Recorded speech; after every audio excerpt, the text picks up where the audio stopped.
படித்த இளைஞர்களுக்கு ஏராளமான வாய்ப்புகளை உருவாக்கி இருக்கிற மாநிலம் தமிழ்நாடா வேறு மாநிலங்களா? ஒவ்வொரு முறையும் பயணம் மேற்கொள்கிறாரே, அரசு முறை பயணம் மேற்கொள்கிறாரே தமிழ்நாட்டினுடைய முதலமைச்சர், முதலீடுகளை ஈர்ப்பதற்காக. திரும்பி வந்தவுடன் விமான நிலைய வாயிலிலேயே நின்று எத்தனை ஆயிரம் இளைஞர்களுக்கு வேலை வாய்ப்பு கொடுப்பதற்காக இந்த ஒப்பந்தத்தில் கையெழுத்தாகி இருக்கிறது.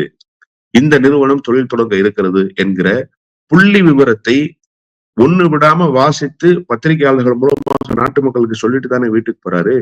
அந்த திட்டங்கள் எல்லாம் செயல்படுத்தப்பட்டிருக்கு. நான் என்ன கேட்கிறேன்னா, இங்க அப்படிப்பட்ட வளமே இல்ல, அப்படிப்பட்ட வாய்ப்பே இல்ல.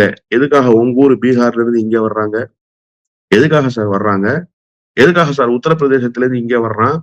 ஆயிரக்கணக்குல வர்றாங்களே. இப்ப அது லட்சக்கணக்கை தொடுகிறது என்கிற அளவுக்கு இங்க இருக்கக்கூடிய வேலை வாய்ப்புகளை பயன்படுத்திக் கொள்வதற்காக வெளி மாநிலங்களில் இருந்து வர்றாங்களே. அப்ப நீங்க சொல்ற கூற்று அடிபட்டு போகுதே.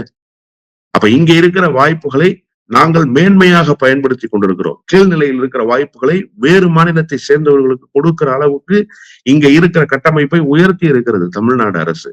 எனவே ரவி தேவையற்ற கருத்துக்களை தேவையற்ற நேரத்தில் தெரிவிக்கிற ஒரு மனிதராகவே வெளிப்படுகிறார். அவருக்கு சர்ச்சையின் நாயகனாக இருப்பது என்பது வாடிக்கையாகிவிட்டது. எனவே சர்ச்சைக்குரிய கருத்துக்களை பேசிக் கொண்டிருக்க வேண்டும் என்று நினைக்கிறார். காலாவதியாகி போயிருக்கிற ரவிக்கு பேசுவதற்கான அருகதையும் இல்லை. அவர் ஆளுநராக இருப்பதற்கான தகுதியையும் இழந்து பல ஆண்டுகள் ஆகிவிட்டது. அவருடைய பொறுப்பே முடிஞ்சு போச்சு சார்.